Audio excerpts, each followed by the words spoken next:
भारत दुनिया में कपड़ा और परिधान के सबसे बड़े उत्पादकों में से एक है। आज की इस वीडियो में हम आपको बताने जा रहे हैं भारतीय कपड़ा उद्योग के बारे में कुछ दिलचस्प बातें। कपास यानी कॉटन, इसी से बनता है कपड़ा। खेतों से कपास की कटाई के बाद उसे धागा फैक्ट्री में भेज दिया जाता है। यहाँ शुरुआती प्रोसीजर में कपास को रेशे में तब्दील कर दिया जाता है और रेशे को धागे में। इस प्रोसीजर को कताई कहते हैं, जो पहले हाथों से होता था और अब अत्याधुनिक मशीनों से। फिर इन धागों को मशीन की सहायता से पेपर कोन पर लपेटा जाता है। धागों को जोड़कर कपड़ा बनाने की इस प्रक्रिया को बुनाई कहा जाता है। जिस मशीन पर बुनाई की जाती है इसे लूम कहते हैं। बुनाई के लिए धागों के सेट की आवश्यकता होती है। पहले सेट को वार्प यानी ताना कहते हैं, जो एक मेटल के फ्रेम में सख्ती से तना हुआ रहता है। दूसरा सेट वेफ्ट यानी बाना कहलाता है, जो कि एक मेटल रोड से जुड़ा होता है, जिसमें धागा प्रति रोड होता है। लूम को कंप्यूटर के माध्यम से कंट्रोल किया जाता है, जो वेफ्ट को बताता है कि कपड़ा किस तरह से बुनना है। लूम से निकाले गए फ्रेश कपड़े को हम सीधा इस्तेमाल नहीं कर सकते। इसे उपयोगी वस्त्र में बदलने से पहले साफ करना जरूरी होता है। सबसे पहले इसके बेस कलर को शुद्ध करने के लिए ब्लीचिंग की जाती है। इसके लिए इसे कई तरह के केमिकल से ट्रीट किया जाता है, जो इससे तेल, वैक्स और दूसरे तत्वों को दूर करने का काम करते हैं, जो प्राकृतिक रूप से उत्पन्न होते हैं।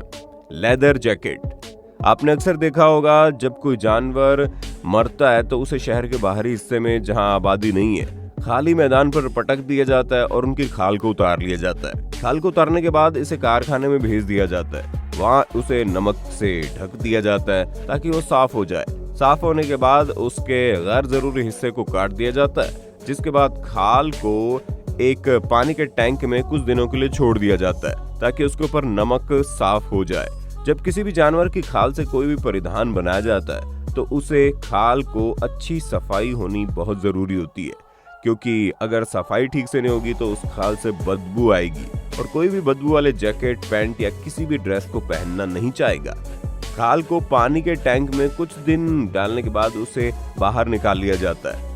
निकालने के बाद जब उसकी नमी थोड़ी कम होती है तब उस पर केमिकल का लेप किया जाता है और उसे एक मशीन में डाल दिया जाता है, ताकि खाल के ऊपर से नमक के अलावा जो गंदगी है, जैसे कि बाल आदि, साफ हो जाए। इतने लंबे प्रोसीजर के बाद ये खाल अब खाल नहीं रह जाती, चमड़ा बन जाती है। जी हाँ, वही फाइनल प्रोडक्ट या फाइनल कपड़ा होता है जिसे लेदर जैकेट बनाई जानी है। इसके बाद चमड़े को सूखने के लिए छोड़ दिया जाता है। चमड़े को सूखने के बाद जैकेट बनाने वाली फैक्ट्री में भेज दिया जाता है, क्योंकि फैक्ट्री में कोई भी प्रोडक्ट बल्क क्वांटिटी में ही बनाया जाता है, इसलिए इस चमड़े को भी अलग अलग साइज के हिसाब से काट लेते हैं। अब आप सोच रहे होंगे इतनी सारी जैकेट की कटाई होती कैसे होगी, तो हम आपको बता दें, कटाई के काम को फास्ट बनाने के लिए स्टेंसिल्स का इस्तेमाल किया जाता है। अलग अलग साइज की जैकेट के अलग अलग स्टेंसिल्स होते हैं। चमड़े को साइज और जरूरत के हिसाब से काट लिया जाता है, जैसे कि जैकेट का फ्रंट, बैक, बाजू, पॉकेट, कॉलर आदि।